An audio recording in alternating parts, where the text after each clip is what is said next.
कुठेतरी खरी संस्कृती, आदिवासींची खरी संस्कृती, खऱ्या देवी म्हणजे आदिवासींच्या खऱ्या देवी देवतांची नावं लोकांपर्यंत पोहोचावी या उद्देशाने तुम्ही खूप छान, कारण एवढी सारी नावं मला सुद्धा माहिती नव्हतं. खूप साऱ्या ठिकाणी फिरतो, विविध गावांच्या देवाणंमध्ये जातो, तिथली संस्कृती पाहतो, पण आजपर्यंत पूर्ण आपल्या आदिवासींची देव देवतांची नावं माहिती नव्हती.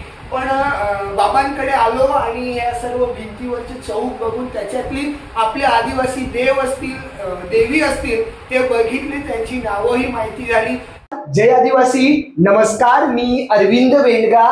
आज आपण पालघर जिल्ह्यातील धुकटण या गावामध्ये आलेले आहोत आणि एक अतिशय महत्वाचा व्हिडिओ या व्हिडिओमध्ये तुम्हाला पाहावयास मिळेल.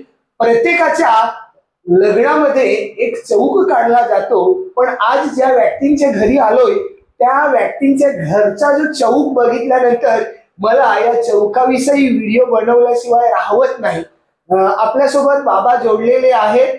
बाबा, तुमचं नाव आणि तुम्ही कुठे राहता? माझं नाव जगन हरी गिंबल आणि गाव धुकटण. बाबा, इथे जो चौक दिसतोय हा खूप मोठा, पूर्ण भिंतीला चौक काढलेला आहे. तो कधी काढलेला आणि का काढलेला? कारण माझ्या मुलीचं लग्न ठरलं आणि मुलीचं लग्न ठरलं असताना मला एक अशी माझ्या मना ह्याच्यामध्ये कल्पना आली की जेणेकरून चौक तर बऱ्याच ठिकाणी काढला जातो, पण त्याला नाव देव वगैरे आपले काढतात, पण त्याला नावं देत नाही. आणि नावं द्यायचं कारण म्हणजे कसं की जेणेकरून जात पडताळणीला पोरांना फायदा हवा, किंवा कारण शहरामध्ये लोक असतात त्यांना देवांची काय म्हणजे नावं माहीत नसतात. त्याच्यामुळे माझा एक उद्देश होता की जेणेकरून आपण देव काढू, त्यांना प्रत्येकाला नावं देऊ आणि जेणेकरून बरेचशा मुलांपर्यंत म्हणजे जे कॉलेजमध्ये जे उच्च शिक्षण घेतात त्यांचा फायदा होईल, असं ह्या हेतूने काढलं.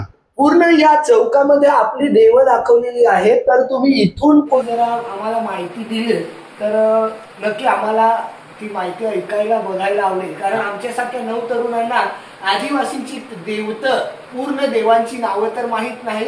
तर या तुमच्या चौकामधून आम्हाला खूप साऱ्या गोष्टी, खूप साऱ्या देवांची माहिती भेटणार आहे. कारण जसं आपण तारपा वाजवतो त्यापुढे एक गोलकाठी म्हणून असतात, त्यांची ही कोरस, आता ते पोरं कोरस म्हणतात, म्हणजे त्याच्या गाणार नाही. जशी रुपली, सुकली, पायली, टिपरी, झिपरी, उखली, जानकाय, मानकाय, आंबी आणि जमनाय ह्या नारायण देवाच्या गाणारणे आहेत. नारायण देवाच्या गाणार म्हणजे त्या खलखल वाजतात, 7 वाजतात त्यांच्या त्या गाणारणे, त्यांची ती नावं दिलेली आहेत. जसं आपल्या चौकामध्ये करडापणी काढतात तशा त्या ह्या देवी आहेत. केनावत, वेनावत, फुलावत, झेलावत, गुलालवंती, सेंद्रावंती, कुंकावंती, हल्दावंती, अभरावंती, रक्तावंती, मासावत, फोडावत, वेडावत आणि वेसावत ह्या आपल्या देवी आहेत. म्हणजे जे आपण चौकामध्ये करडापणी काढतो, हल्दी कुंकू काढतो ना, तसे ह्या त्या देवी आहेत. म्हणजे हे आपल्या आदिवासींच्या देवी. जसे आपण एक हे बघितलं आहे, सौरी आहे, सवर देव सांगतो ना, जसं सवर देव आहे. तल्लनवालीन सवर, मल्लनवालीन सवर,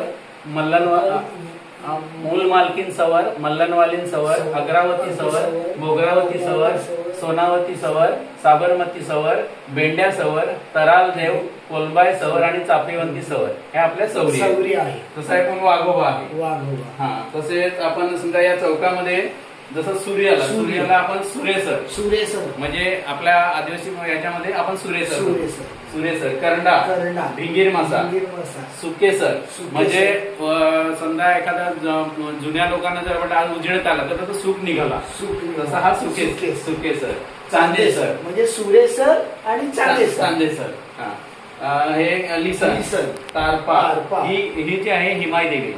हिमाय देवी त्याला आपण पालगट पण सांगतात आणि हिमाय पण. पालगट त्याला 2 नावं आहेत, म्हणजे पालगट पण आणि हिमाय पण. हा सवासनीची टोपली, ही सलद म्हणजे पूर्ण देव्हार, आपल्या आदिवासींचं पूर्ण देव्हार ह्या सलदीमध्ये, म्हणजे त्याला टोपली सांगलेलं सांगतात, सलद सांगतात. त्याच्यामध्ये तांदूळ, तांदूळ, करांदे, चवले वगैरे, भाकरी वगैरे जे काय असतं ते ह्याच्यामध्ये ठेवलं जातं. आणि जसं हा हिमाय देवीचा एक तांडा आहे, हे 2 गुराख आहेत, एखादं नाव बोंबेसर, एखादं नाव हाकेसर, आणि त्यांची ही नावं आहेत.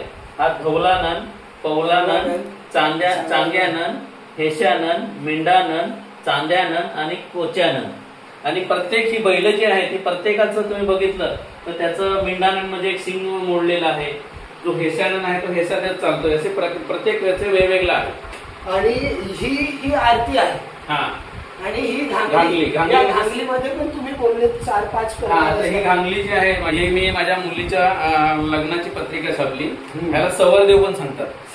सवरदेव ह्याच्यामध्ये पण 4 प्रकार आहेत. माझ्या ज्या देवाऱ्यात आहे ते घोडमुख आहे, गायमुख असते, मोरमुख आहे आणि वाघमुख आहे, असे हे 4 प्रकार आहेत. आणि त्याचाच हा इकडनं तांडा काढलाय, हा हिमाय देवीचा तांडा आहे. ही सुद्धा ही हिमाय देव आहे. ही सुद्धा आहे हाक्या वंजारी, धवलानंद, पवलानंद, हस्यानंद, फस्यानंद, चांद्यानंद आणि ह्या बोंब्या वंजारी, असे हे 2 गुराखी आहेत. तुम्हाला ही कल्पना कशी आली की पूर्ण भिंतीवरती मी चौक काढला पाहिजे, सगळ्या देवांची नावं लिहिली पाहिजेत? कारण आजपर्यंत तर आपण बघतो की लग्न प्रत्येकाच्या घरी होतात, मुलगा असेल किंवा मुलगी, पण छोटासा चौक काढला, लग्न झालं, संपलं. पण तुम्हाला कल्पना कशी आली की मी एवढा मोठा चौक काढला पाहिजे? कारण कसं माझ्या मनामध्ये अगोदरपासून होतंच की जेणेकरून सुद्धा जात पडताळणीला वगैरे प्रश्न विचारतात, तुमचे देव कुठले आहेत, तेव्हा म्हणजे आपली जी नवीन पिढी आहे ती गणपती, मारुती अशा देवींची वगैरे म्हणजे नावं घेतात. जसं अंबा माता यांची नाव घेतात. ह्या आपल्या देवी नाहीत. आपल्या देवी ज्या सर्व चौकामध्ये मी काढलेल्या आहेत ह्या आपल्या देवी. ह्या जर दिल्या तर आपलं जात पडताळणी सुद्धा सुरळीत होते, म्हणजे जेणेकरून आपल्याला ओळख द्यायची पण एवढी जास्त काय करायला लागत नाही. जर समजा त्या साहेबांनी जर प्रश्न विचारले तर आपल्याला नावं सांगली.